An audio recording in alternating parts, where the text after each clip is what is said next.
Greetings, friends. My name is Jessa McLean, and I'm here to provide you with some blueprints of disruption. This weekly podcast is dedicated to amplifying the work of activists, examining power structures, and sharing the success stories from the grassroots. Through these discussions, we hope to provide folks with the tools and the inspiration they need to start to dismantle capitalism, decolonize our spaces, and bring about the political revolution that we know we need. Welcome to Blueprints, David. Can you introduce yourself, please? Sure. My name is David, and I'm a teacher, writer, community organizer, and an activist. Those are a lot of labels, David. We're here to talk about, as we usually do here on Blueprints, mostly your activism. Yes. You have been arrested multiple times for your Palestinian solidarity work. We're here to talk about that because it's interesting and you were fully exonerated. So I think it speaks to a lot, especially because it speaks to the bias in policing that you recently wrote about. So let's start by talking about how you got involved with Palestinian solidarity activism. Sure. So my activism, I've been involved with activism for various causes for my whole life, starting in 2003 with the invasion of Iraq, which I protested against. At the time, I was aware of something going on with Israel and Palestine, but not to the level that I am now. My involvement with this issue sort of increased after the latest genocidal push from Israel, which happened after October 7th. And shortly after witnessing that taking place and seeing the lack of response, I began standing outside with a flag for an hour a day and taking part in protests when I saw them organized, and was doing that steadily until after my latest arrest, when they banned me from participating in any protests. But since those charges have been dealt with, I'm back to it. I'm back to it. I'm glad to hear you're back to it.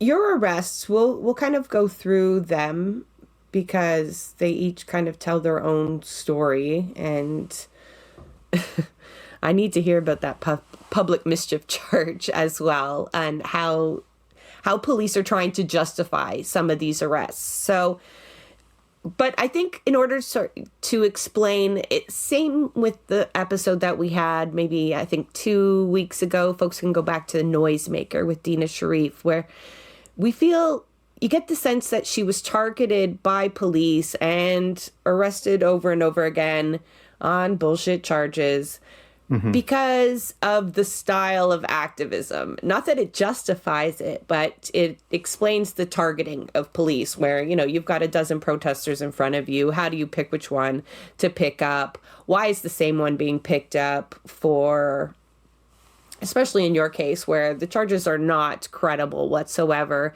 They just seem determined to keep picking you up. So can you describe to folks the type of activism that you were doing? How would you describe it? I'll let you describe it because I don't. Sure. I'm tagging out on that one. Yeah, no, absolutely. And to your point about being targeted, I absolutely was targeted. Okay, in terms of my style of protesting, it depends. It depends on the event. It depends on who's organizing it and whether they've asked me to present myself in a certain way, as organizers sometimes do. When I'm by myself, typically what I'm doing is standing there with a flag, silently, just standing there. And sometimes people will come up and say hi and say Free Palestine. And if they do that, then I'll give them a bracelet or something. So that's basically what I'm doing most of the time. However, when it's a big protest, sometimes I'm doing things that are catching attention more.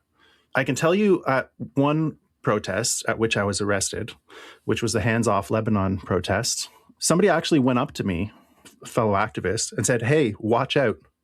The cops are watching you." He noticed that the cops were talking about me and watching me. And he told me to be careful. And I foolishly didn't listen to him, as I should have. But I was later arrested that day. I think what caught their attention that time was that we had just walked into an intersection in front of the embassy, which is where the protest was scheduled to be. The Israeli embassy in Toronto, or the U.S. embassy, consulate? The U.S. consulate. The Israeli embassy is not even visible on street level. It was the Hands Off Lebanon protest, and that was in front of the U.S. embassy. In any case, I was one of the first few people to walk into the intersection, and I think the police noticed that. They are specifically looking for people who stand out. Are you louder than other people? Are you carrying a bigger flag? Did you walk out in front of the crowd? If you stand out, you're a target. And the strategy is called strategic incapacitation. You target people who you think are leaders in the movement, and you arrest them, and by that means you cripple the movement. That's what they're trying to do. That was in that case. I don't know, maybe it was what I was wearing. It's possible. What were you wearing? I say maybe because that one was a little while ago at this point. I don't quite remember. What do you sometimes wear that gets you noticed and perhaps... So, I have worn a variety... I sound so inflammatory while I'm trying to say it, because I have the image. You sent me the pictures, and I'm like, I've seen you. You're very... I've noticed you. I just didn't know it was you. Right. So depending on the protest that I'm in, I'll have very different clothing on. And sometimes it stands out. But I had a headband that I designed myself, which has Arabic writing on it. And it says peace, freedom, justice, equality. And the police arrested me and, took that headband and sent it to the translator. And the cops are interviewing me and say, hey, we sent that headband off to her. And I said, okay, what did it say? Right. I guess it's like, in some sense, it's bait for racists. Right. You sort of resemble a resistance fighter. Yes. I mean, well, I suppose you could say that, but like when you look at it, like there's that would be my inspo for that image. I mean, none of the design elements. So I just actually designed it myself, and none of the design elements actually match any resistance groups that I know of. So I have the 4 colors of headbands that I made to give to people who wanted them, and they're based on the colors of the Palestine flag. And the symbols on it, there's a keffiyeh pattern, and then it shows Palestine, like the geography of Palestine. And then it has some words in Arabic: peace, freedom, justice, equality. But that's, it's Arabic, so it's scary to the police. What did they pick you up for that time? That time, what did they actually charge you for? We know why they targeted you, but what did they have to tell the court was the reason they picked you up? In that case, so the details, I don't know how much of the details. Okay, well, the basics are I was stepping on a flag of Israel. I didn't, it was my property, and I'm allowed to step on a flag. No one's judging you here, David. I've got a big smile on my face.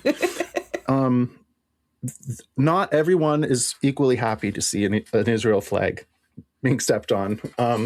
There was a guy named Paul Seidman who complained, and he was a organizer on the opposite side of the road, because at this location there's protests and counter protests. And so the Zionist organizer complained to the police, who dutifully went over to tell me not to do that. I told them it's my right to express myself by showing what I feel about the terrorist state of Israel. And the cops disagreed. So they arrested me for breach of peace. And then they changed it later to obstruction. They say, well, the officer told you to stop. By the way, even that is not true. The officer said, hey, I just wanted to tell you that what you're doing could be considered blah, blah, blah. And I said, no, it can't. And the officer said, okay, let me go check with the hate crimes department. It was only later when that officer... I saw the video, yeah. It was only later when that officer had to... Yeah, right. She had to go write her notes. And she said, well, we're going to be charging this guy with obstruction, so I better say that I told him to stop. As if there's not someone from the hate crimes unit there.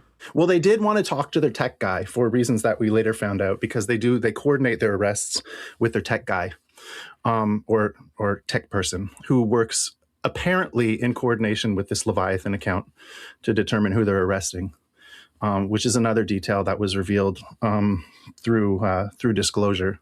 In any case, they decided they wanted to arrest me for obstruction of a peace officer. So the officer had to write in their notes in the very last sentence, I told him to stop until I came back with an answer from the hate crime department. Didn't happen, but they didn't know that we had video of it. What happened with those charges? Those charges were dropped on the first scheduled day of trial after 18 months. So what did you have to experience for 18 months while you waited for them to see this video? Well, and be exonerated? Yeah. Well, the first serious consequence was being placed on unpaid leave from the TDSB. And the letter simply said, as a result of your charges, you're being placed on unpaid leave from the TDSB. So losing an income kind of sucks, especially when you have, criminal charges pending. I was banned from attending protests at that intersection within a 500-meter radius, which is quite excessive, but that's okay. I mean, I can go protest somewhere else. That's fine. But the problem with having any conditions is that if they arrest you again, regardless of whether there's merit, it's now what's called reverse onus, and you go to jail. You don't get bail. It's your job to prove you should be let out. So it's really the second time you're arrested that's more dangerous, because you go straight to jail.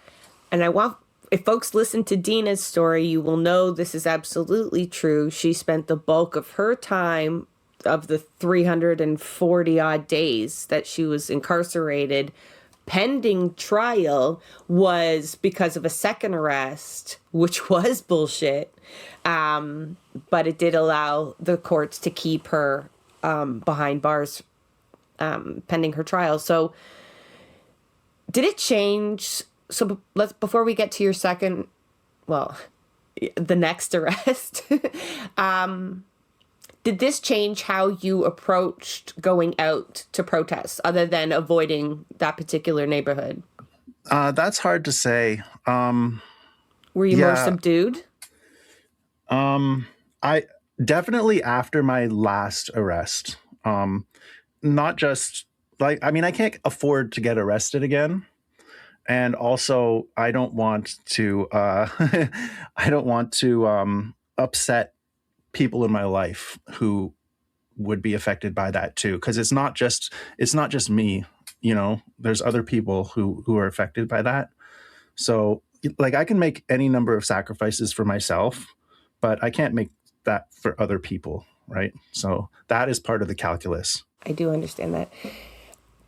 You say you didn't want to get rearrested, that you can't afford to get arrested, but you did get arrested again. Yeah. So when that change happened more after my most recent arrest. The most recent arrest was at Nakba. That was in May 2025. I got arrested that time. Initial charge was public mischief, but they later changed that to 3 other charges.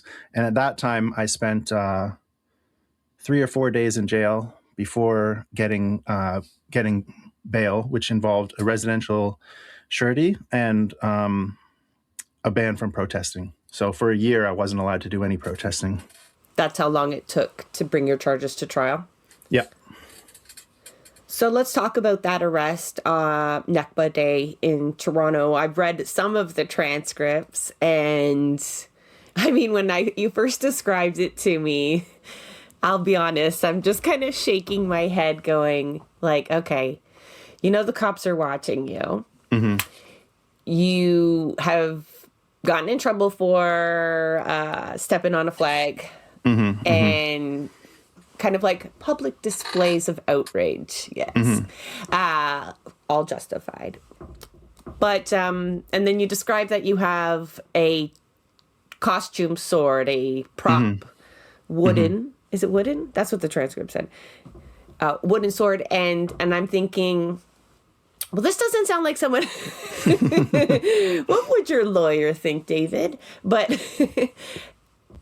how help me reconcile this with somebody who's really would like to avoid getting arrested again, but also, is trying to stop a genocide. So, like, tell me, set the stage before we get to like why cops arrested you and charged you with what they did. Let's go to your mental state, kind of going into Nakba Day 3. This is May 17th, 2025. We're like good 2 years in to the genocide. Yeah. Well, okay. So I can talk about the symbolism of that and my thoughts about that day, and the difference between that and going to a counter protest. Yeah. Why'd you show up at Sanofi Square? Or my understanding of going to a Nakba Day event is to show solidarity in a strong way. And I'm trying to do that symbolically. And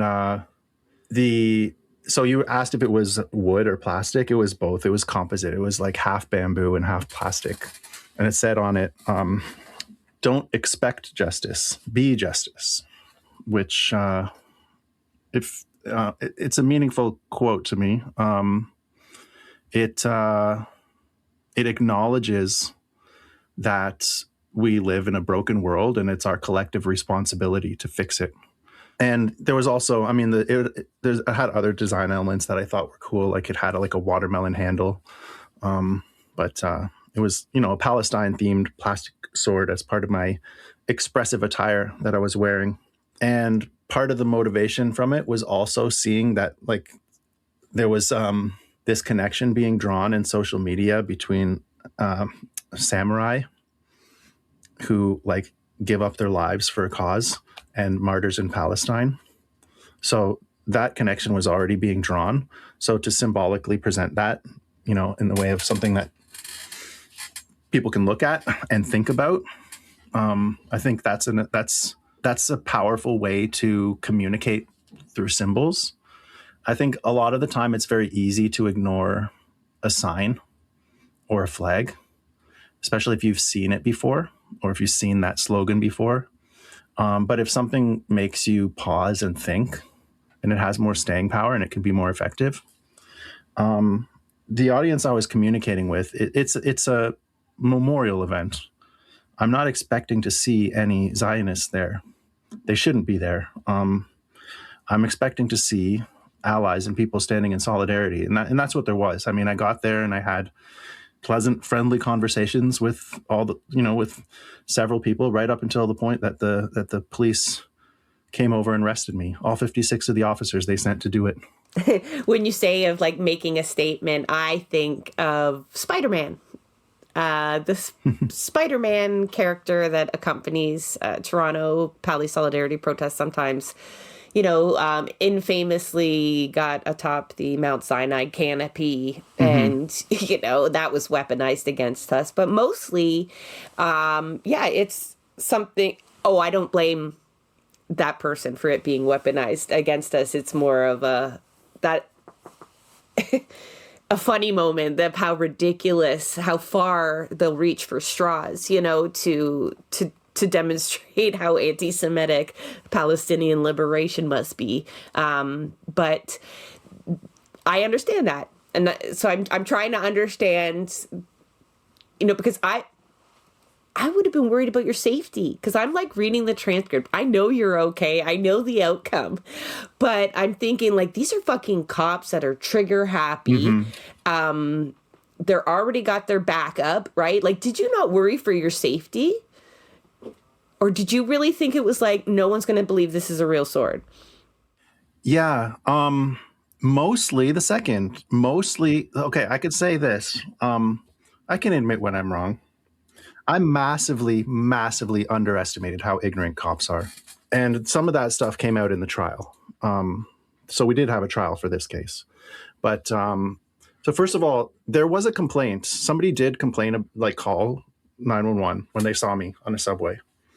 And there was a guy, he said, I hope I'm not I hope I'm not complaining about nothing, but I'm a little concerned. I saw a guy reading a book about Palestine, and he was reading way too fast. He said he's making notes and he's underlining stuff, and yeah. No. Yes. And then it's crazy, right? That was you? Yeah. No. Well, he said, and then after he left, I saw he had what looked like a samurai sword. Okay, so now the police But have his a main call. concern was that you were actually reading. Well, he said That seems like an afterthought. Oh, by the way, you can identify him by the samurai sword he's carrying, but seize that book on Palestine. Yeah, well, the thing that first got his attention was that I was reading way too fast. But then he said I got really concerned when I saw there was a book about Palestine, and then afterwards, he's like, I asked my wife, do you want to move somewhere to be more comfortable, or something like that. And then they miraculous, for whatever reason, they didn't call this guy to the stand. Like, he disappeared. For whatever reason. But that call, if they did play it, because even all of that, and he's still saying stuff, but he seemed very organized and polite. Something like that. I don't know. Like, he was like giving positive terms, but he was just concerned about how fast I was reading. And then when I left, he saw that I had what he described as a samurai sword. So that's fine. The police have a call that somebody might have a samurai sword. Okay, I suppose the thing to do, if you hear that, is to go see if the person has a samurai sword. But the cops watched me for 15 minutes just talking with people, just having friendly conversations. Oh, no. According to them, it escalated when one woman got within 21 feet of you. Like, right? And I think that's what the cop says. And so he knew at that point it was time to move in and call for more backup. And, he was the point man that day. And this was exciting. They were going to call in every officer. And so they describe the arrest a little bit and then tell us what they charged you with, because that gets even more ridiculous. Yeah, well, to your point about the cops being trigger happy, and like they want to be action heroes. They imagine themselves as action heroes. And both of them on the stand said something to the effect of, he's lucky I didn't take my sidearm, or something like that. Like, that fear had not been on my mind on the day. But having seen the cops on the stand and realizing how dangerous they are, like, that changed things a little bit. They characterized their concern as preventing a mass casualty event. If you were Brown, they would have shot you, right? They might have done, I think, except that it would have been difficult to do without hitting a bystander, because I was talking to people around me. And so maybe, but I think if I was Brown and by myself and they had a clear shot, yeah, I mean, we have Sammy a team as an example of the police doing that sort of thing. So yeah, like, they have this so-called 21-foot rule. Someone has a bladed weapon within 21 feet of you. That's why he referenced 21 feet. I was like, when I look at a distance, I have trouble telling if it's like 100 yards or 4, right? I'm like, I don't know. But this cop was like... the 21-foot rule is there's just police giving themselves license to shoot people if they're within 21 feet with a blade, because that's the amount of time it takes them to take someone down with a gun if that person is intent on charging and stabbing somebody. So that the 21-foot rule is the safety limit. So once you're within 21 feet, I don't know if I'm going to be able to take you out with my gun before you kill that person. So I better do it, fast. Anyway, yeah, that's why that appeared in the transcript. So the arrests, the cop walks up to me, takes the plastic sword, realizes it's plastic, hands it to his buddy, who takes it by the so-called blade. None of these guys know that, like, none of them believe it's a real sword. Like, so they put me in the car. Yeah. Wait, I have a question. Sorry. I feel like you're on the stand at this point. Could you tell, this is personal interest only, really. Could you tell by the way the first officer grabbed the sword that he already knew? Or did he grab it cautiously? Like, or did he know coming in that he wasn't going to hurt himself grabbing that sword? My sense was he felt perfectly safe. I don't think there was any degree of caution or anything like that exercised. I think he was just having fun. Okay. And then, I know he passes it off to his buddy, and they put me in the car, and they know they can't charge me with weapon dangerous because it's a toy sword. So they have to cook up another charge. So they charge me with public mischief initially. And then they takes me about an hour before I get read the charges. And by that point, the charges have changed. It's not public mischief anymore. It's common nuisance. Yeah, common nuisance, weapon. And they added weapons dangerous back and disguise with intent. So that's what I ended up being charged with. Can you explain the disguise to intent? Just because that might confuse some listeners. Yeah, so if you're going to go and commit a crime, if you intend to commit a crime and you cover your face up before you do it, that's an extra charge. So your face was covered. Yeah. I had a mask on. And practically speaking, dealing with that in court is as simple as showing that you didn't commit another crime, because the disguise with intent to commit another crime, it goes away if you didn't commit another crime. So it can be dealt with that way. Although we did also deal with that by talking about why an activist might want to wear a mask. Good.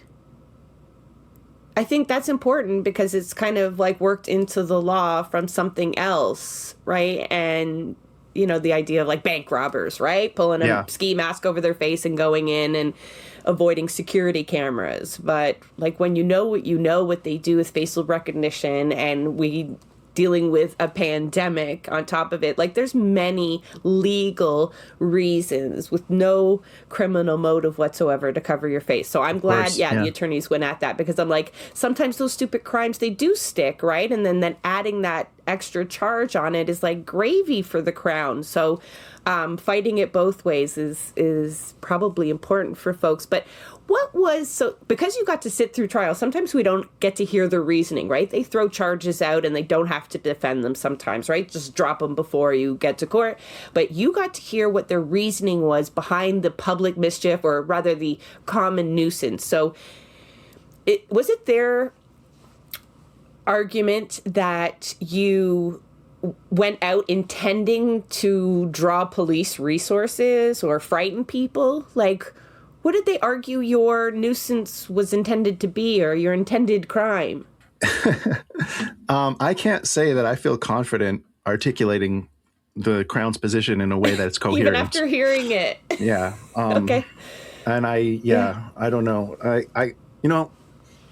Hence the exoneration, I guess, right? Yeah, I think so. I mean, part of me feels bad for this junior Crown that was handed this thing, because like, I know that they didn't want like a senior guy to take it, because he just would have been embarrassed having to handle this thing. The point is, they pushed it to the end because they wanted me to go to the end, not because they thought to spend as many resources as possible. Did they think they'd get jail time for you? I don't think that necessarily is even part of their calculus. I think maybe they want to roll the dice and think, hey, if there's a 5% chance we can put this guy in jail, let's do it. That might have been it. But I think really there's just political pressure to get rid of activists, Palestine activists. So the longer you can drag these things out, the better, regardless of the outcome. I mean, of course, and they're the going to try for appearance of doing something, right? The Crown is, then they can blame the judges. The cops blame the Crown. Oh, they can't get the charges to go through. The Crown's like, these judges, we need new laws because these charges aren't sticking. So Carney's like, here's new laws for you. Yeah, they gave them those new laws. Yeah, just a few days ago. Isn't that convenient? But yeah, you're absolutely right. The cops are out there giving press conferences, bragging about how many arrests they're doing, and then we're like, these are garbage arrests. You're arresting people who haven't broken any laws, right? So it's a weird thing to be bragging about the number of arrests without looking at the convictions. Yeah. So folks might wonder, we've talked about it on the show, so I'm not going to get like deep into it, but most of the time it's like to disperse. The strategic incapacitation is definitely the bigger picture. But when they want y'all to move out of an intersection, or the embarrassment of shutting down a liberal fundraiser or whatever it is that they need you to get away, quite often they'll just make some of these arrests, and that will have the bonus of, getting rid of the protest in the moment, and then taking an organizer 2, 3, 7 out of the game for a while. And like, there's no repercussions for police at the moment for behaving this way. It's almost like they are being encouraged to do that. You like hearing this and hearing Dina's case, a dog squeak toy and a whistle, like even Cole's notes, people can tell how ridiculous this is. But it's part of the broader bias, the police bias, I would say the Crown bias as well, right? They're not alone in doing this. You recently wrote about that. And I think if people are paying attention right now, there's some great examples where if we contrast your case, Dina's case, and many other Palestinian solidarity activists in Canada, is what our focus is right now, with very similar cases in the same jurisdictions with the same police forces, on the other side, so to speak, right? So Zionists charged with actual violence are facing almost no justice at all. Yeah. The double standard is quite stark, and I have no doubt that it has to do with institutional racism, and some of it is being taught. There are workshops for cops led by Zionists, and they're just promulgating racist ideas that are going to make these cops behave in racist ways that lead to these sorts of injustice. Just to give some examples, I was detained just for holding a Palestine flag. That's literally it. They detained me. They said, you're under investigation for, suspicion of, I don't know, incitement of hatred or something. They searched my bag, and while I was detained, they were Google searching Hamas flag. So what were you holding? A Palestine flag. That's it.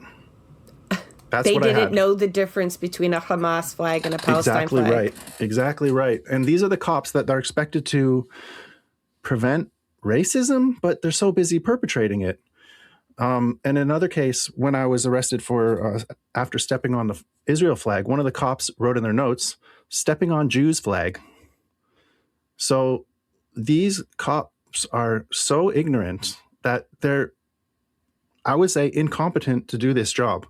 Let me give you another example. I think by now most activists have heard about Project Resolute, whereas this is essentially the police's anti-Palestine squad, a bunch of cops whose whole job is just arresting Palestine protesters. But they have this associate director or associate investigator or something, Stephen Carmichael, who is one of the cops who arrested me. And my lawyer, Shane Martinez, he asked him, so what were you there to do that day? And he said, I was there to police the Nakba event. And Shane just asked him, okay, what does Nakba mean? And he says, that's the officer. Yeah, he says, I believe it refers to an event that happened in the Middle East or something like that. And Shane, there's one officer that's like, oh, I'm not an authority to speak. I just know it's significant and it needs policing. We're like, oh, good, right. good. Yeah, no, I think fucking range of understanding. Yeah, that was the next cop. He asked both of them, actually. Well, Stephen Carmichael caught my attention because he has this high rank in Project Resolute, and he doesn't even know what Nakba means. And then Shane, so he says, I believe it refers to some sort of event in the Middle East, Stephen Carmichael says. So Shane asked him, did you ask anybody what it meant? No. Did you Google search it? No. So it's like they're ignorant and they don't even seem to think it's a problem. It's like, I don't expect an average member of the public to know what Nakba means, particularly given how bad our media is. But I do expect one of the highest ranked police officers specifically tasked with policing Palestine protests to at least read a paragraph about it. But they won't say Palestine. That's what bothers me too about Project Resolute, is like they're so fucking racist And even the courts, right, when they're quoting, like keeping you away from certain protests, they'll say Israel-Hamas conflict. Like they will not say the word Palestine. Well, I'll give you another example of that. When you get charged, you get, the information sheet. They call it the informations. And it would just have details about the arrest. And initially, mine was written up, and it had a little section on what Nakba Day is. Well, they edited that out. So either the Crown or one of the cops complained, and they edited it out. So why would that Nakba Day stuff be in there? But so that's another example of that racism. And it's throughout the whole institution, I think, by design. Absolutely. I think you could say that with some authority. How's it feel, though? Like, I could talk about this police bias. You experienced it firsthand. What is that like? Yeah, I don't know. I don't know how to answer that. I guess when you experience it, I don't know, it just makes it more visceral. It did motivate me to put together that document that's comparing like all of these cases that you alluded to earlier. But you mentioned comparing it to my case, which I didn't do as much in that article. But if we just talk about weapons, dangerous weapons. Okay, so I get arrested for weapons dangerous for a sword that they all know is plastic and a toy sword. And they initially didn't even charge me with a weapon because they knew it wasn't a weapon. They charged me with public mischief. Okay, and then a year later, I go to do a 3-day trial. Okay, but then there's this Zionist guy who shoots 2 people with a nail gun and gets an absolute discharge and has to pay $100 to each of the 2 people that he just shot. So that's a crazy contrast between how you're treating these 2 different instances. And then that snowplow lady, she drives her snowplow through a crowd of protesters. I think some people call her the snowplow supremacist, but it's fitting. She had a racist social media presence. She was flying the middle finger as she did it, like complete intent. Yeah, it appeared to be motivated by hate. There was a social media accounts matching her name where she was saying anti-Muslim, anti-Palestinian hateful things, which were deleted after she was after this incident. But what happened in that incident? She wasn't arrested. So no charge, no arrest, nothing. The police actually were there and just watched her. And then just last week, we hear that a Swiss man attending CanSec, which our listeners will know is the biggest convention for arms dealers, or one of the biggest ones, and our comrades annually go out and try to shut it down. And this man openly declares in front of everybody, "I'm a racist and proud of it," or something along, I might have the exact quote wrong, but pretty close.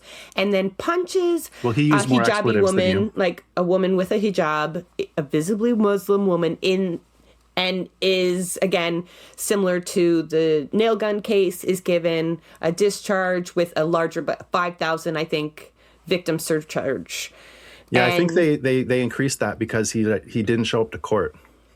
Oh, well, yeah, like this very wealthy man who was able to fly into Canada just to attend an arms dealer convention. So I can imagine this means nothing to him at all. But I think, the charges, yes, obvious contrast, but I want to talk about the hate motivation contrast, where these are obvious, even to the layman, right? Even to someone who doesn't know what the Nakba is, doesn't know the history of the occupation, but I'm a racist, punches a hijabi woman. And, hate crime squad is like, oh, I didn't see anything. There's no hate motivation crimes. There's no hate motivation crimes for the nail gun guy who showed up at a protest with a nail gun, and he had some slur about Palestinians. I think he had something audible that identified him as a raging racist and nothing. But then there's cases like I want to remind of Dina's, and if you have an example where it was worked into yours, that like one of the so-called victims in her case had a kippah on, and so she was automatically flagged for hate motivation because he was visibly Jewish. And we've seen this many times over where, and just the presence of Project Resolute, that the assumption is that anything Palestinian has to do with hate. And that isn't just rhetoric. It triggers like a whole other legal layer to the charges you're experiencing, to the procedures, and then the announcements that come out of the police, right? So that like, oh, a teacher charged with hate and being investigated for hate motivated crimes, right? Like it's piled on and then just completely disregarded, right? So under this guise of fighting racism, really it's just extra resources to crack down on Palestinian solidarity work. Yeah, I totally agree with that. It's always cast in a way that can appeal to, liberals and centrists and moderates and people who don't think about these things too much, as like ostensibly generalizable. Like, oh, aren't you opposed to hate? But that's not what is actually going on here. Like, I'm acutely aware of the difference of treatment here and have to use that knowledge in order to protect myself. Like, for example, I have been threatened and assaulted many times. And in one case that I'm thinking of, there was a guy just pushing me for like a minute. And I knew I can't do anything. If I do anything, I'm going to jail. I'm the one who's going to jail. So I just had to stand there and take it, because the police understanding of hate, at least in respect of Israel, Palestine, hate means something happened to a Jewish person. That's it. Or to an Israeli flag. That's hate. The things that the Zionists are doing to Palestine, no, that's not hate. That's just people being angry. The Zionist shooting people, he's just angry. That guy who went around the city spray painting "fuck Gaza," all the charges are dropped. Not a hate crime. Why? Oh, he's just expressing himself. We even saw assault charges dropped because the victim had said "from the river to the sea." Right? Yeah, exactly right. I believe this was in Ottawa. It was. And in that case, do you remember the name? I don't, but I know there was a successful lawsuit afterwards. So the Crown declined to prosecute in the end. And that was like pretty much the excuse that they gave, that there was motivation there for her to have assaulted. And then they successfully managed to reach a legal settlement, monetary legal settlement in civil court. I don't have all the details for that, but it was just weren't successful at one avenue of the legal system, and so they took on another branch. Yeah, but that was especially offensive what the Crown was saying, because this lady is attacked. She's physically attacked because she said "from the river to the sea," which you're totally allowed to say. She's physically attacked. And then the Crown says, well, you kind of had it coming, and takes the opportunity to not just blame the victim, but also say, hey, watch out. Next time you could be arrested for saying that. So that's grotesque. Like, we're talking about somebody who is assaulted, and you take the opportunity to blame. It was really gross to read. I wanted, as we're talking about this bias, and you made a good point about the flag, because I think there's some folks who will hear, burning flags, stepping on flags. That's offensive. Don't do it. It is inflammatory. I agree with you, but, right? Like, but did you have to do that? Let's talk to those people, as well as keeping the theme with this kind of heavy bias that looks at this illegitimate flag, state flag, right, of an occupation, committing a genocide as something to protect, but you are detained for holding the Palestinian flag, right? And you would be arrested and charged with terrorism charges now, for sure, if you flew a Hamas flag or a Hezbollah flag, right? We know that. Yeah, yeah. That's happened. Or something that approximates them. Right. That definition will grow, right? I'm sure the red triangle, and there'll be all kinds of inclusions soon. Yeah, and by the way, so that Bill C-9, it says you can be arrested for displaying a symbol that resembles a symbol associated with a terror group. And also, by the way, according to who? According to these same ignorant cops that we've just been talking about. And the minister. Yeah, right? The minister is able to expand those definitions. The minister can expand the definitions, and the cops on the ground are implementing it. But the cops don't know that, like, they already detained me for having a Palestine flag. That's the level of knowledge that these cops have. And now they're going to arrest people because a symbol they have resembles a symbol associated with a terrorist group. That's basically free rein to arrest them for anything. Absolutely. So, Bill C-9, for sure, if the cops wanted to tomorrow start arresting people for red triangles, they could do it. Well, it's like they could.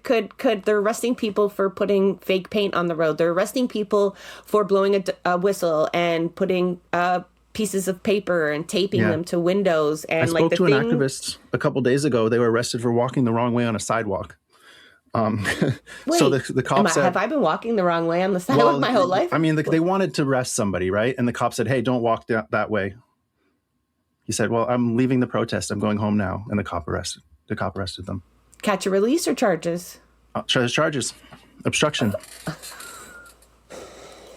There's so many. I know that the Toronto legal support community is keeping track of as many of these arrests as possible and their outcomes, right? So that we can contrast how many people are arrested, how many charges are laid versus how many are convicted.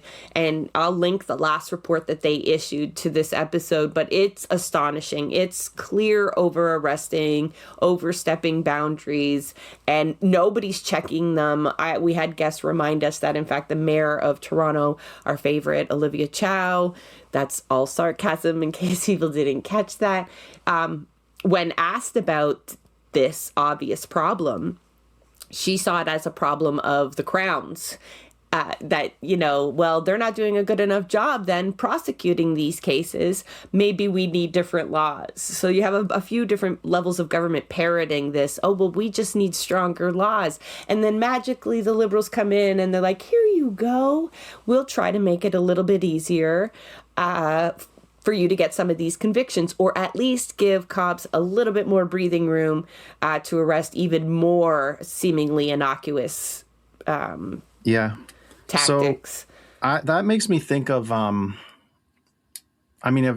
thought this before in this context, but in the G20 protests, Canada had the largest mass arrest in our history. The cops went in and they arrested over 1,000 people. They were just grabbing people off the streets, grabbing tourists, just arresting everyone. And they had to drop all the charges because you can't just run around just arresting everybody. And at the time, Clayton Ruby, human rights lawyer, described Canada as an underfunded police state.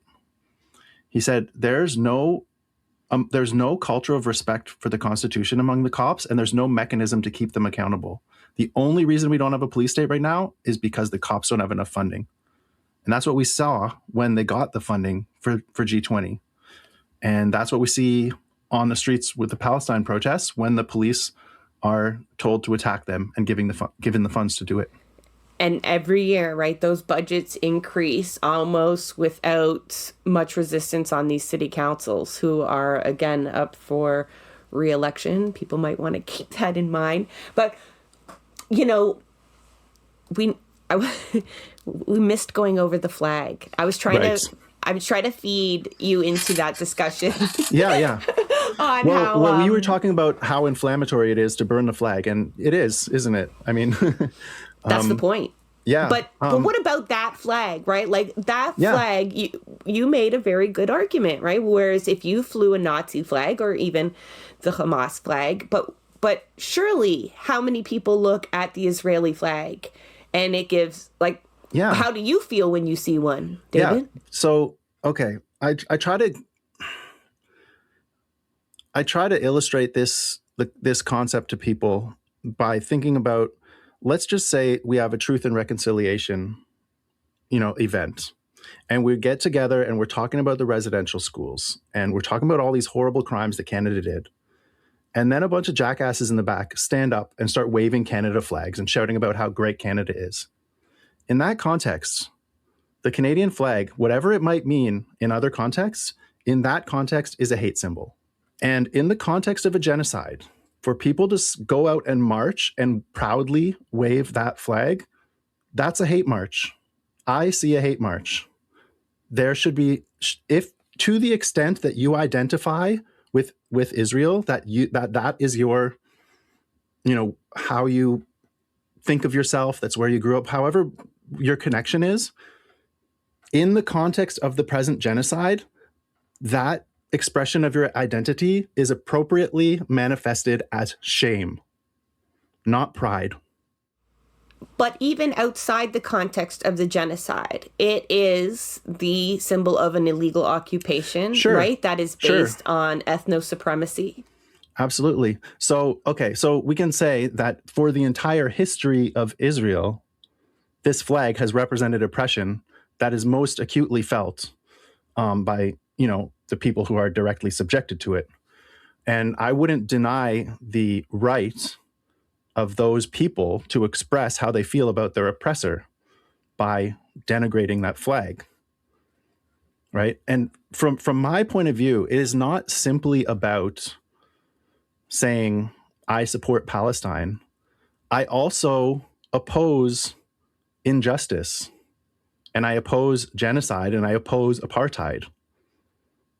And those are stances that are symbolically embodied by disrespecting the flag that represents those things. Israel is an apartheid state, and I want to disrespect it. I should disrespect it as somebody who believes in justice. Do you think they would have arrested you if you stepped on a Canadian flag? Absolutely not. Not a chance. Because we know this isn't against the law, right? And that has actually been tested. So they're using this very special relationship, this hypersensitivity that the Israeli lobby has been able to inflict on people, where everything is framed as anti-Semitic, right? Everything anti-Israel is framed as actually anti-Semitic. And when you speak, some people might not realize this, that when you speak of people marching and waving that flag, people might be like, well, people don't do that outside of Israel. But like every week at Bathurst and Shepherd, which is in the north-ish Toronto area, that does happen. And then once a year, we have a walk for Israel. When I say we, I just mean this area. I have nothing to do with it. A walk for Israel that has fucking sponsors and all kinds of stuff. And they quite literally do, by the tens of thousands, take to the street waving a genocidal flag of an occupation with impunity, celebrated and such. And like anything demeaning we have to say about the walk for Israel is, and then in fact framed as anti-Semitic. But yes, simply your presence in the way that you were dressed was seen as inflammatory in itself. It's just... Yeah, the clothing. I mean, it's interesting because to the extent that I'm expressing myself in a way that shows solidarity, I'm equally as offensive to the to the people who don't want to see that solidarity. So I can stack on as much symbols as I want that shows that I support Palestine, and it's just going to make the Zionists hate me more. Why be so inflammatory though? Like I'm the devil's advocate here, right? So why not, especially after you went through the ringer the first time, 18 months of waiting to have your charges dropped, was there no part of you that was like, maybe I will just keep a lower profile? Maybe I will be more civil in my discourse. I use that term to trigger you. Yeah. Of course. No, this notion of civility in discourse, I'm not a fan of it. I think that when we're talking about injustice, and specifically the victims of injustice have this right, but any of us who perceives injustice, there's such a thing as just outrage. And what is the language of outrage? Well, sometimes it's disrespect. Sometimes it's expletives. Sometimes it's things that are not considered polite. This is how we react when our righteous fury is directed at systems of gross injustice. That looks impolite to liberals and moderates and centrists who, in their bubbles of privilege, don't empathize with that level of outrage at the injustice of the world. So it's very easy for them to say from within their bubble, hey, why don't you just be polite? Why don't we just... No, I don't want to be polite. I want to tell you how we should all be feeling about this injustice. I want to share my outrage with you. And I'm not doing that by being respectful to a flag that represents apartheid and genocide. I specifically want to show disrespect to that flag. That is the message. So you can't tell me, like, why don't you deliver your message in a more polite way? No, you're destroying my message by telling me to be polite about it. This illegal occupation doesn't deserve our respect on any level. I know some people are taking it back. They're like, you don't think Israel has the right to exist? And I was like, you are not going to like my answer. No. So, a friend of mine, he's like, hey, it sounds like you're saying you want to wipe Israel off the map. I'm like, oh, I'm sorry. Did you think that I was concerned with cartography? Like, no, I'm concerned with the existence of evil organizations. I don't think evil organizations should exist. If I could have my hands on the map, I would definitely be redrawing some lines we could. I mean, it's another weird thing. It's like Israel has perpetually shifting borders based on how many land their terrorist forces are able to control. Like constantly, like they're not going to stop until the world makes them stop. They're going to go for Gaza. They're going to go for the West Bank. They're going to keep expanding and expanding and expanding. They call it the Greater Israel Project, but just like Hitler and the Nazis, they are not going to stop. They're race supremacists, and there's no natural stopping point for them. There's no point at which they can say, we, the superior race, have enough, and we're done. No, that's not going to happen. They have to be stopped from the outside. Which is the resistance, right? The diaspora included, but... Yeah, I mean, we could say it's BDS. I mean, if we wanted to say that. It worked before historically. Okay, so maybe that's it. But the point is the world needs to exert pressure. I don't know exactly what that pressure is going to look like, but I know it's not going to come from inside Israel. No, I know like people like to point to some internal disagreements amongst Israelis as proof that some sort of like moderate reforms can happen over there. And I'm like, you mean within the illegal occupation? Yeah, no, I'm not here for that either. And that is a heavy onus to feel, right?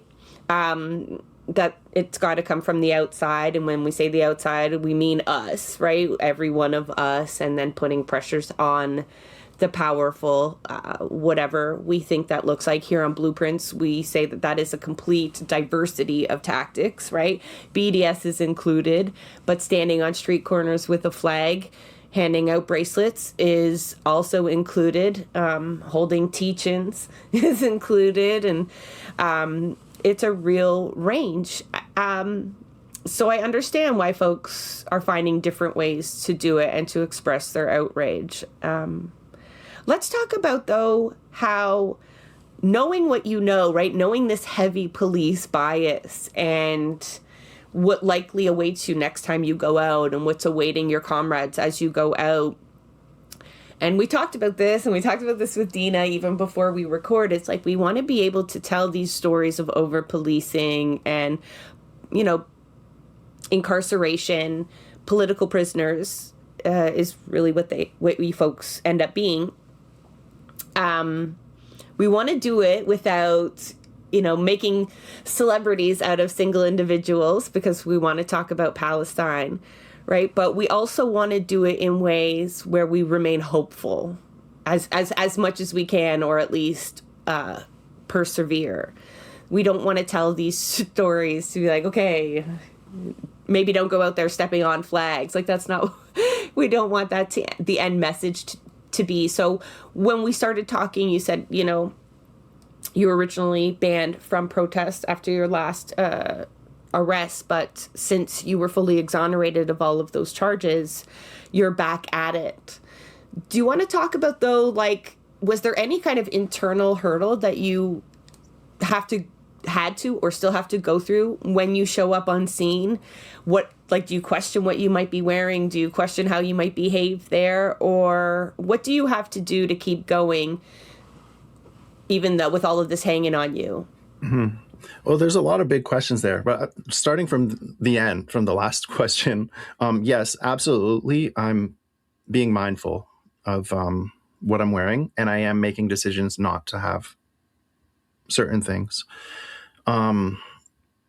Mostly because of the Bill C-9, because I don't want to give the cops an easy excuse to arrest me.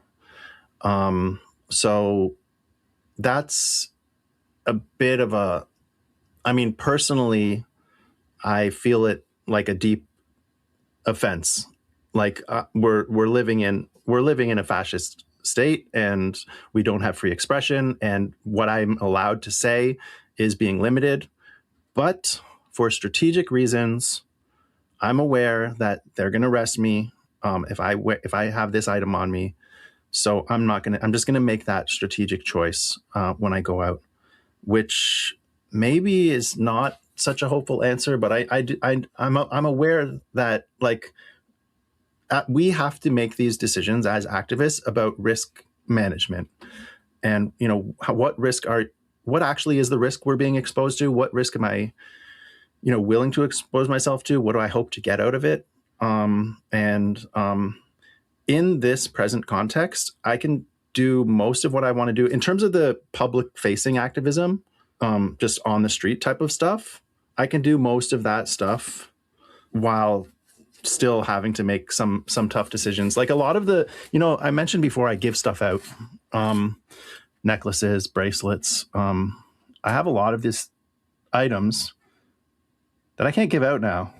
Because you think maybe because you designed them specifically to. Well, let's say just I have a bunch That's of tricky. I have a bunch of necklaces that just say in Arabic resistance, and it has a red triangle. Now, I happen to believe that victims of oppression have a right to defend themselves, and you know, international law seems to agree with me, but I can't express that in Canada legally, at least via a symbol like that. That's illegal now. In terms of, I wouldn't advise people to wear those things, but what I would say is I think there is one hopeful way to look at this, but it would be going into a broader analysis of what's going on here, which is I think that these overreaching attempts at criminalizing dissent are like the last gasp of this dying regime. Like, it knows it's losing the public opinion war. It knows it has lost the youth. It's never going to get them back. What it's doing now is cashing in on the political power that it has already grabbed a hold of and turning that into laws of oppression so that we can have one more generation of oppression. But it is, to me, signaling the end. Because we're seeing this across the world, right? So in Germany, they're banning the red triangle. In the UK, you're not allowed to say from the river to the sea. And, you know, all across the Western world, you know, all of these nations are struggling to get people to stop talking about Palestine. All at the same time they're doing this. That's the immense political pressure being exerted by Israel to stop the bleeding. But the world opinion, as we know from polls, has turned entirely against Israel. It's now the number one most hated country on earth. So all of these laws are signs that they're losing. So I think that maybe is a hopeful way to look at this. Like, you're stuck reading my faces probably because I'm just so enraged. Because you described the necklace and I was like, I want to wear one. Fuck them. Yeah. Like, Yeah. what the fuck do you mean that's illegal? I'm going to wear one. And then I'm like, we all do it. I don't care if I get arrested, right? I don't care if I get arrested, whatever. Yeah, there's resources involved. And maybe I could do a GoFundMe to pay for some legal fees, or maybe the result wouldn't be that bad, so we'll just take it. I don't know. Like, I don't think of that in the moment. I'm fucking angry and defiant. But then I remember what you said at the beginning, and it gave me pause, because I have kids, and I have warned them. They generally, the older one knows what I do, and that the authorities don't appreciate what I do, and that if police come to the door, we don't let them in. And I've kind of prepped them for the possibility that at some point, for doing what I do, that perhaps someone would knock on the door, right? To ask me about our encouragement of disruption, or our support for Palestinian resistance, for armed Palestinian resistance. And, but then I was like, they give a fuck. My kids give a fuck if I get arrested. They give a fuck if I'm gone for 3 or 4 days, even. I couldn't even imagine, and then I'm like, but then what do we channel, right? Then at that point, we're like, these are very small prices to pay at the moment, but are they worth it, right? So that, it's like, is it worth it? For me personally, yes, to not be silenced, I feel like it's worth it. It's worth the whole fucking world to not make me not wear that necklace, right? Or to not say these things. I'd rather die than be silenced. But then it's like, okay, so you take so-and-so out of the game. You take a couple $1,000s out of possible resources. But then I get mad. We're doing a cost risk analysis. That's what they want us to do, right? Where we're having to be so calculated, and then we're telling people, don't do that, we can't afford for you to get arrested, and I don't think it's worth it. And that is just it's endless conversations. And then how do we respond to the banning of symbols? How do we respond to, what if they told us we couldn't say from the river to the sea? Would we just keep accommodating this, changing the chant and then changing it again and then changing our symbols? I think the watermelon was like a preemptive cursor to, it's not a red triangle, it's a watermelon, and in knowing that we'd be persecuted. But then even that is, to me, feels like placating them. And so it's this balance of doing what's right for the movement, but also valuing the defiance of it all, right? That sometimes just defying an unjust law is reason in itself, right? Is reason itself. Yeah, I know exactly what you mean, because I think you're expressing that there's two different mindsets about thinking about this, and it's almost like soul crushing to move into one mode of analysis. I want to believe that I have integrity and I have values, and I'm going to stand up and express what I want. Except not today, because I don't want to get arrested, because it's illegal. So there's something that feels like a failure when you, and it's not, it doesn't feel small. It feels catastrophic. It feels like I have just sacrificed my principles and I no longer have integrity, because now I'm just making everything like a strategic analysis in a cold, unprincipled way. It's it's almost like flipping a switch, right? It's not a small concession. It's deciding I don't have integrity anymore. And that sucks. But you don't have an answer for it? that feeling I think can go away as long as we think about the other principles that are at play here. Because sure, expressing ourselves is a principle, but you mentioned kids, we got to take care of people, in our families, and that is a principle too. And yeah, we live in a fascist state. It sucks. It's uncomfortable, but yeah, no. Now, as far as getting arrested, it's almost always not good. There are very few situations in which you want to get arrested as an activist, and if you're getting arrested on purpose with a big plan, like that's a really rare thing. Most of the time, you don't want to get arrested.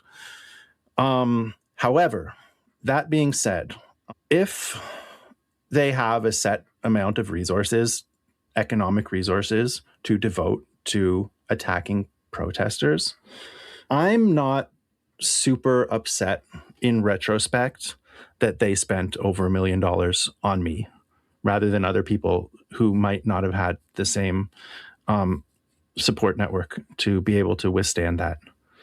So, okay, they blew through $1 million plus dollars. It didn't cost me that much, so that's a win, right?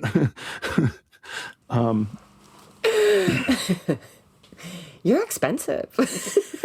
Well, I was adding this up. I'm like, even just the first day and then the 56 cops, but then they have these the 3 charges from the one case, the charge from the other case, and then they drag one of them on for 18 months and they drag the other one on for a year. And every time in the courtroom, and there's like, that's adding up, and they don't have infinite resources.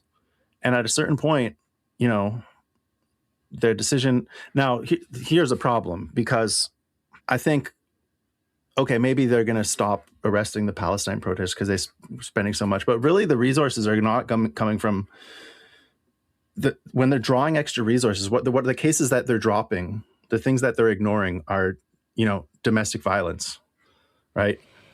Which gives them the public fodder to be like, oh, we need to strengthen the bail system and, put more resources. Like Doug Ford has these ads going across town. Yeah, like, he spent $110 million on those ads. Right. And it's trying to justify beefing up the trial system, beefing up more prisons to hold people and all of this jazz. And yes, I would love to see the pie chart of how much is being spent on actual, what we call crime. Crime is a social construct. Yes. But, things that we would actually want to stop in our community versus policing peaceful protesters. Yeah, I think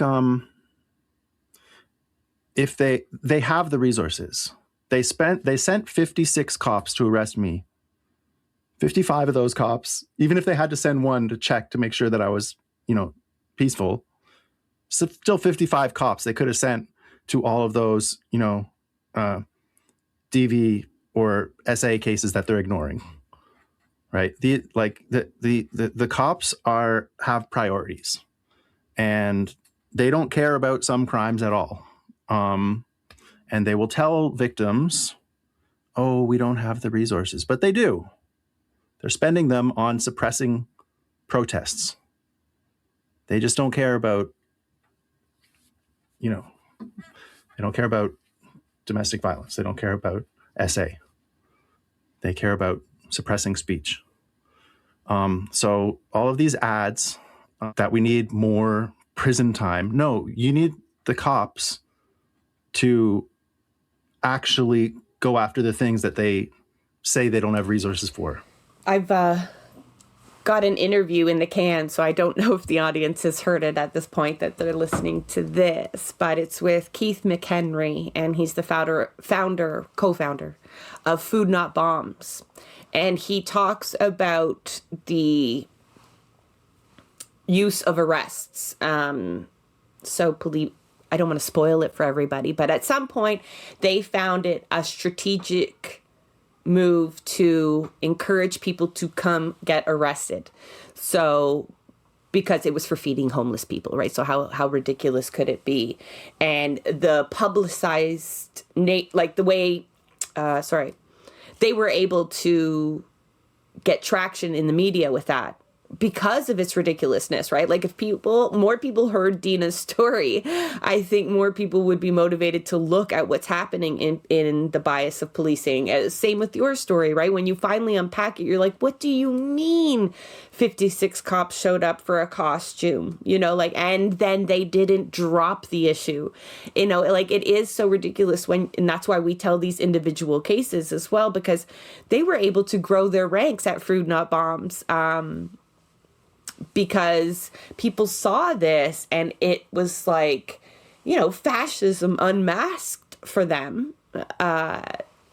Now with Palestine, it's a little bit harder because, like, everybody knows, like, there's hungry people in the world. Not everybody does understand the history of the Nakba and the occupation, right? And so they're just kind of like, oh, I'd rather stay out of it. But I'd like to think that if the public knew in detail, if it wasn't just small media outlets like ours telling these stories, that they would revisit this police funding, right? They would look at these bills like C9 with a bit more of a critical lens on what they're actually going to be used for, right? Because they are not seeing these cases up front. They are seeing the police reports. They don't get to see the other end, the exonerations, and then the lengths the police go through. Like right now, there's a comrade in Toronto facing terrorism charges. And that is for, like loosely implying allegedly that they associated with a terrorist organization.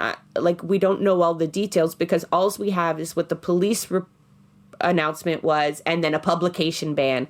Did you have a publication ban on yours? I did initially, that I asked for, but I got it removed. That was prior to the outcome with the school. So initially I had asked for one because at that time I still had a job. So avoiding that information coming out seemed to be important at the time. But after that, I got the publication ban removed because you wanted to tell your story. Yeah, exactly. Yeah, I find like a lot of the time that's a weapon that's used against the defendants, right? Like they're unable to, it's maybe in their bail conditions. We saw Yves Angler, it was explicitly in his bail conditions that you can't talk about this case. And, having to fight that to be able to tell your story. But quite often the public is left, especially with those that aren't deeply invested, with a really cursory, police report, evil criminals, we lock them up, and they move on with their day. So, hearing the other side of these stories is quite eye-opening. Yeah. If people only listened to the police reports and the media parroting the police reports, they would have a very distorted picture. The police reports are sort of engineered to make things look like crimes when they're not. And they're sort of engineered to stoke fears of anti-Semitism, even when there's no evidence of it, which is, you mentioned that before. I don't know if I got into it too much, my thoughts on that. But the weaponization of anti-Semitism, where the police, this is not just in the police as well. Other institutions, they say, okay, well, what does anti-Semitism mean? Let's go ask a Zionist. What?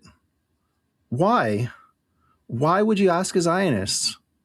Right? They don't represent Judaism. They represent Israel. But Zionists, pro-Israel advocates, have insinuated themselves in institutions. They're training cops. They're training judges. They're sitting on human rights advisories. And this is they're principals in school boards. Yeah, exactly. They're all over the place, and they're fraudulently claiming to speak on behalf of Jewish people. Treating a Zionist as a spokesperson for Judaism is anti-Semitism. Jewish people have a right not to be associated with the evil terrorist state of apartheid Israel. When you say, what do Jewish people think? Let's go ask a Zionist. You are being anti-Semitic.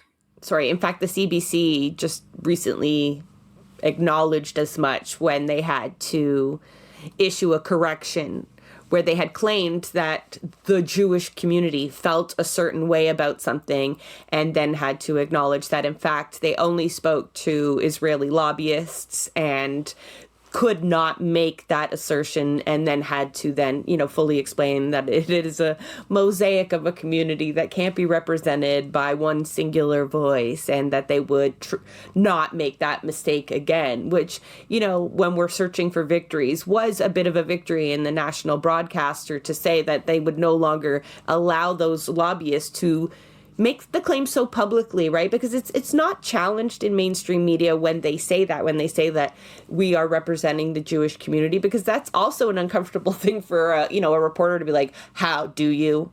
It's the Canadian Institute for Jewish Affairs, or whatever the fuck they call themselves, or Israeli. Anyway, no, Canadian Israeli. What the fuck does CJA stand for? Anyway, the Center for Jewish Israeli Affairs.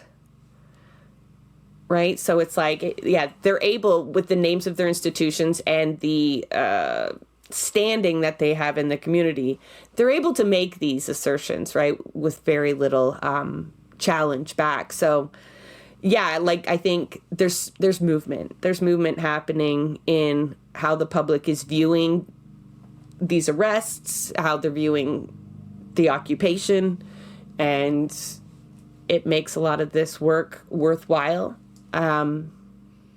Yeah, no, that feels like a substantive victory because of how casually they get away with this kind of slanderous conflation between and the Jewish role that people. That plays, yeah. right, Mm-hmm. in the criminalization, right, in your case. Absolutely. Yeah, because we're talking about hate. And so stepping on a flag of Israel,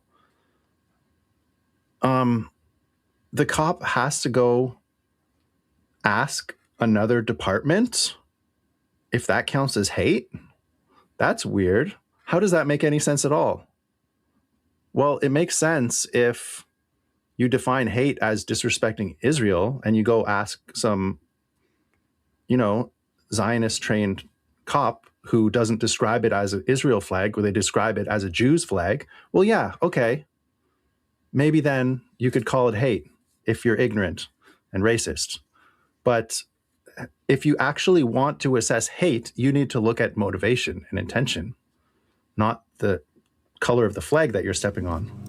Yeah, and like, side note, I just feel like for an officer to come up to you and tell you that what you're doing is a crime, you couldn't have made a call first, or you're the point person on the ground in a protest of a geopolitical nature, and you're unaware of what the laws are surrounding flags. What are you doing there? Who does know then? And like, with all the resources we've already spent, surely there's a discussion, like there's going to be flags there. You're going to see people shit on flags. This is what you can and can't do.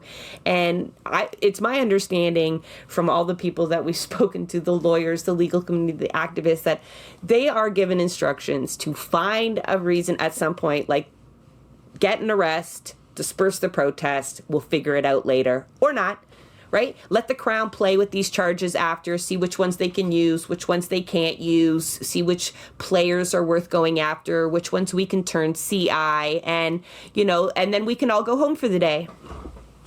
Yeah.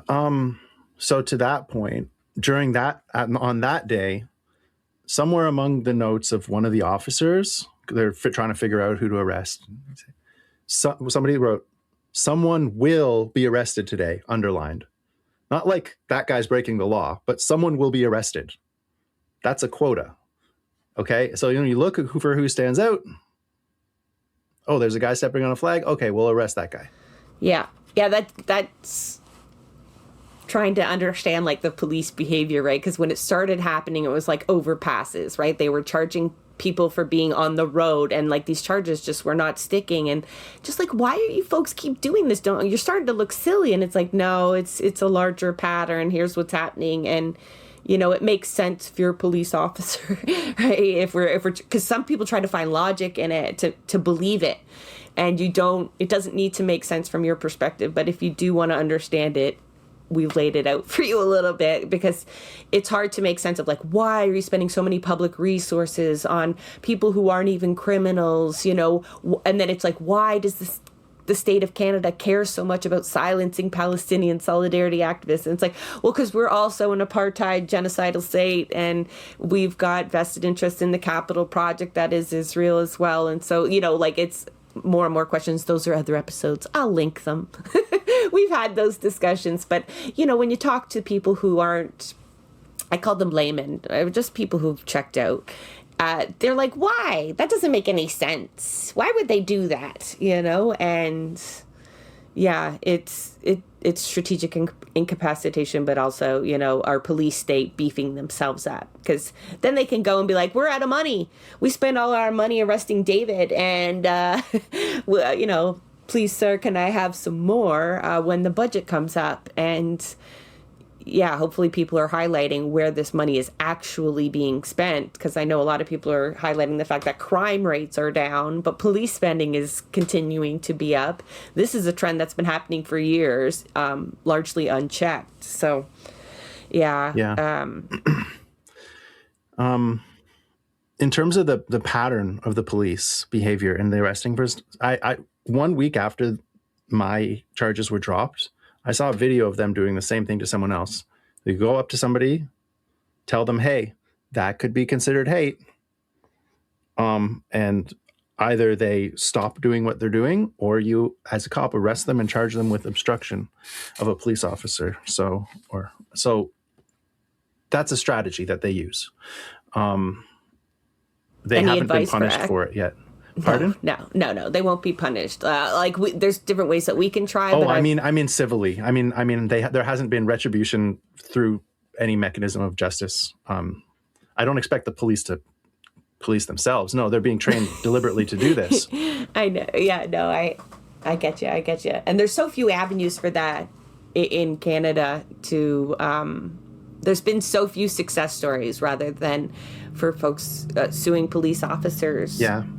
Well, you mentioned the reaction of people who aren't as tuned into this, the disbelief that they might have, the lack of understanding. I mean, it makes perfect sense when you understand what their goal is, why they're behaving this way. But it is true that most of the time when I talk to people who are not as tuned in, that the reaction is kind of like disbelief. Not that they disbelieve like the details that I'm giving them, but that they just have trouble synthesizing that with how their understanding of how the world works. And it's very common for me to hear things like, well, don't we live in a democracy? So these it's kind of a naive thing, right? It's like, well, I mean, yeah, I mean, kind of, if you're, privileged and not complaining about anything, and if you're a Shopify CEO, you're loving democracy. But yeah, and let's hope that is that kernel, right? Like, they keep asking themselves this question and seeing things happening. Like, it starts to challenge that narrative that we've been taught our whole lives, right? That the state protects us and they have a monopoly on violence, and our outrage is not justified nor allowed. Well, small civil displays of outrage are allowed, contained, and defined, but you breach that and you become a threat. Well, there are certain, I mean, the government can't attack everyone. You pick and choose your targets, and they're going to, the indigenous people here would have a different opinion than the average white person on whether we live in a democracy or not. The democracy is not evenly distributed. And one of the groups that is especially not afforded certain democratic rights, like expression or assembly, are anyone who's allied with Palestine. You don't really get freedom of expression. That's not a right you enjoy. Even if the court had found that my rights were somehow violated, I mean, I still had to go through that whole process. Like, there's no recourse for me. They just, arrest me and I have to deal with it. Or for your brain, right? Like you now are going into your acts of resistance with this at the back of your mind. It has influenced the way that you move forward. You might find different paths and you might say, like, I've not been held back or they're not going to hold me back, but you are being forced to find different paths to. And yeah, it's like this string pulling on people, right? That reminder of, and then you're the example to other people. This is what could happen to you if you get too loud. But do you want to speak to anybody who's looking at your tale as a cautionary one to be more behaved? I mean that in the silliest of ways, but like. Yeah, I know what you're saying. But it's tough. People, we all do our activism in different ways. There's, so many different ways to be an activist. And I don't know, I was talking to an activist recently who was doing some important work. I don't want to give too much details, but it's not public facing as much. And they were talking about how, how they wanted the courage to be able to go out and do the frontline protesting and stuff. And I said, no, don't get arrested. Don't do it. Because we need the people doing the kind of work that you're doing. And there's not like, there's, don't fall on your sword for the sake of falling on a sword like that. But, stay true to yourself and, do what you have to do to maintain your integrity. And also we're trying to win gains. So I don't think that's mutually exclusive with being principled. Being strategic is not mutually exclusive with being principled. I mean, anytime you're going to be involved in any action, you're going to be making cost-benefit analysis as part of your strategy, risk assessment. But we want to fight for justice and we want to be effective. However, people make that assessment on their own, what that risk they're willing to take, what they're hoping to gain, I support them. I understand completely. Yeah.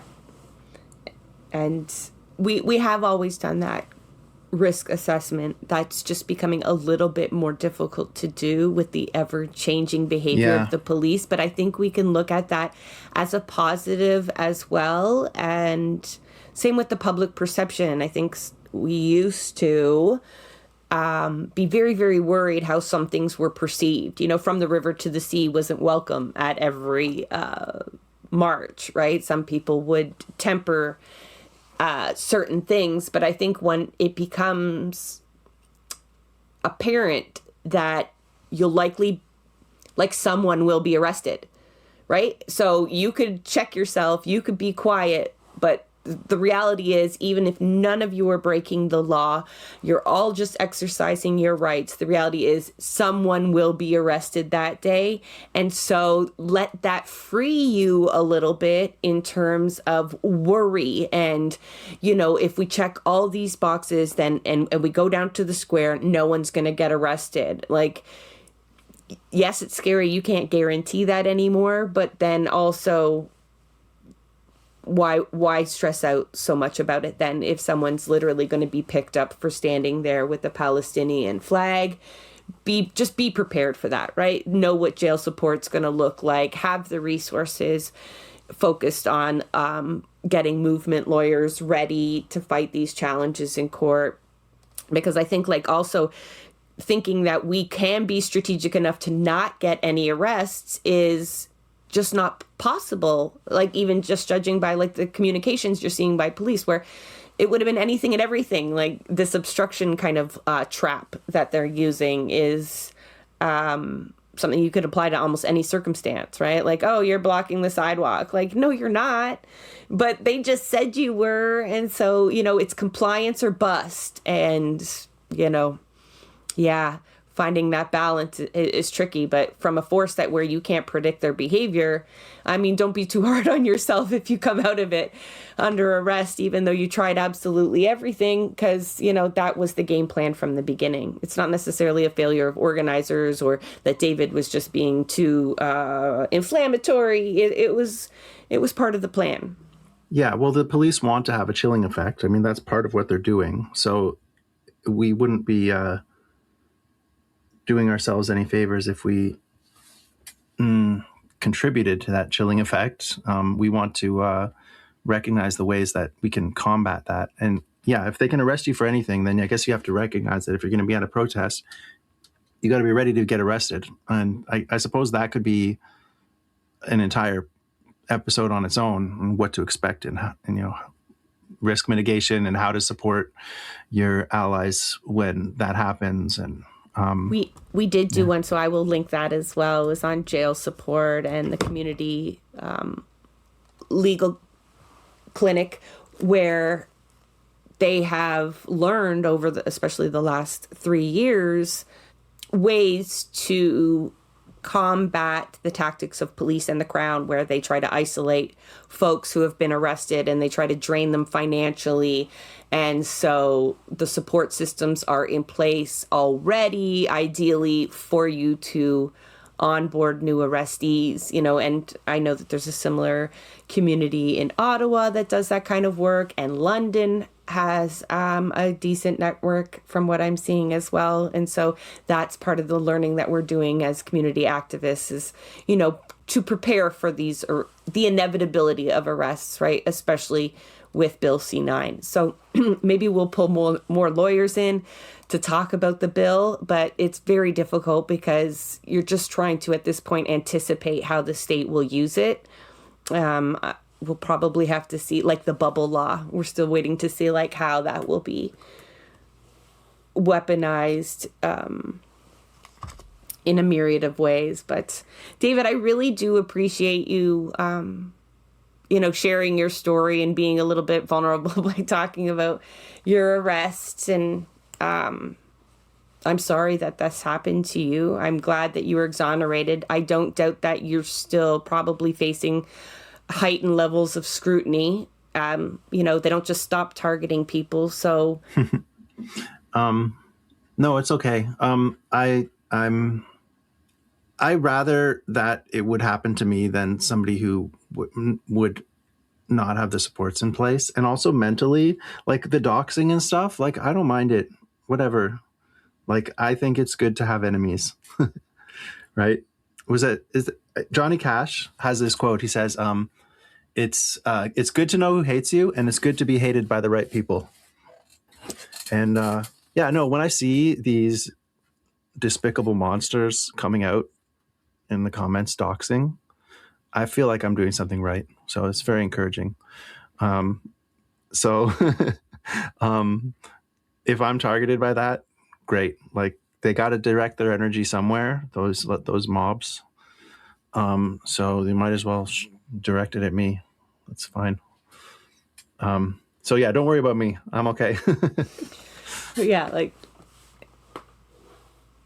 I appreciate that. Like, I think you're, wow, downplaying maybe its impact on you a little bit, but yeah, well, right? It sucks. I mean, I'm not going to lie. It sucks, especially losing a job, which I loved, which I didn't really talk about, but that's okay. Like, that's probably the worst part of it for now, but there's still a chance that that's going to get resolved. My union will hopefully be pushing forward a grievance in the fall so that I can get that job back, since the charges were dropped and I had acquittals. So it seems like, I mean, I was most upset about that, because when I think of the kind of teachers that we need, and I'm thinking, man, they just took a key player, not that like a bigwig, but that like there's so few teachers that understand oppression, are willing to challenge it, and do so kind of defiantly. I think like you must have been a positive force in your school environment. And I think, what a fucking loss. Like, yeah, take you out of the game, take you out of the protests for a bit. That's a negative, right? That's a loss. that we can kind of maybe make up for, right? In the meantime, but, replacing good teachers like that. And I do hope your union does represent you. I mean, I think it just seems such a clear-cut case. I'm not a labor lawyer, but, Yeah. Can I name your union? Oh, the OSSTF. Yeah, like the OSSTF has to see beyond like the geopolitical issue that they may not want to fucking touch. I'm not sure where that union is, but, a teacher exonerated of all criminal charges should not have lost their job. So... Yeah, we'll see. I mean, I'm hopeful, but if the union decides, hey, for geopolitical reasons, we're not going to pursue this, then they're not my union, and I'm going to sue them for inadequate representation. It's as simple as that. They should be able to trivially get me my job back, since the basis on which I was removed is no longer there. So we'll just have to see who's pulling the strings when it comes to that decision within the union. We'll have to have you back on for an update show. I'll be sure to let you know. I run into my students all the time. It reminds me of how much I miss doing that job. But it was like about 6 weeks ago, I was at the gym, and some students recognized me, but they were actually from a different school. So students from other schools learn. So, hey, you're that teacher from, I don't know if I should say the name of the school. And these kids come up to me and they start talking to me. They're like, sir, can you give us some life advice? So don't step on flags. Yeah, I guess. I didn't have any life advice to give them. I told them, I don't know what's going on in your life. How can I give you life advice? Why don't you tell me what you think is some good advice? I don't know. When I talk with these kids, but like, I didn't even know these kids. They're from another school. So in a way, I'm still doing teaching, because I was giving an example of what it means to stand up, right? What it means to have principles in an environment where they desperately need those examples because of the censorship that's going on within the schools. They need to know what integrity looks like. And they respond to it. So yeah, I bump into students all the time. I even found out this was like a week ago, I bumped into some students who said, sir, we did a petition for you. So that would have been a little while ago, because I've been out of the system for, a little while now, but, a petition to try to get your job back. To try to get me back. Yeah. Which was cool to hear. But, anyway, we'll see how that goes. I'd like to get the job back, but, it's to some extent out of my hands at this point. When I asked you before, I said, oh no, like, are you going to get your job back? You're like, oh yeah, maybe I'm going to be a lawyer, and I was like, yeah. I felt like, oh, he's ambitious. Yeah, sure. I'll encourage you, but by the way, I already have my law degree. And I was like, okay, it wasn't insurmountable, but I thought, oh, that's really kind of pivot. Oh, don't worry about me. I'm just going to be a lawyer. If I didn't have the degree yet. But yeah, no. For the time being, while I wait for this union grievance thing to work out, I can finish the process to becoming a lawyer, since all I have left is articling. Maybe assist the movement that way. Well, I told you before also, and our listeners will know this because they heard from tenants repeatedly. There are almost no lawyers to represent tenants at the Landlord-Tenant Board against landlords. It's almost a null resource, and it's really impacting their ability to have cases heard fairly. So that if the tenants are here, if the tenants are listening, you heard me try to recruit you another lawyer to the cause. So I've done my part. But that does sound like something I'd be interested in. So that'll be a year from now after I'm done my articling. But called the Toronto Tenants Union. I imagine they would need your help. Thank you, David. folks want to look to the show notes, and David has provided some videos, some photos that help kind of set the scene for some of his arrests. And as always in the show notes, there's other information for you to continue the conversation. I mean, folks, I really encourage you to share David's story as well. People might not believe it, when they hear it, but his article does a great job pointing out police bias as well. So for folks who prefer to share written content, his article is linked at the top of the show notes. And it's just a real eye-opener for people. My children even now know about your story, right? They always want to know, who are you interviewing now? Because they got to be quiet, right? And I told them, Cole's Notes children's version of your story, and they're also mad as hell. So the kids are all right. Thank you, David. Well, thank you. That is a wrap on another episode of Blueprints of Disruption. Thank you for joining us. Also, a very big thank you to the producer of our show, Santiago, Helou, Quintero. Blueprints of Disruption is an independent production operated cooperatively. You can follow us on Twitter at BP of Disruption. If you'd like to help us continue disrupting the status quo, please share our content, and if you have the means, consider becoming a patron. Not only does our support come from the progressive community, so does our content. So reach out to us and let us know what or who we should be amplifying. So until next time, keep disrupting.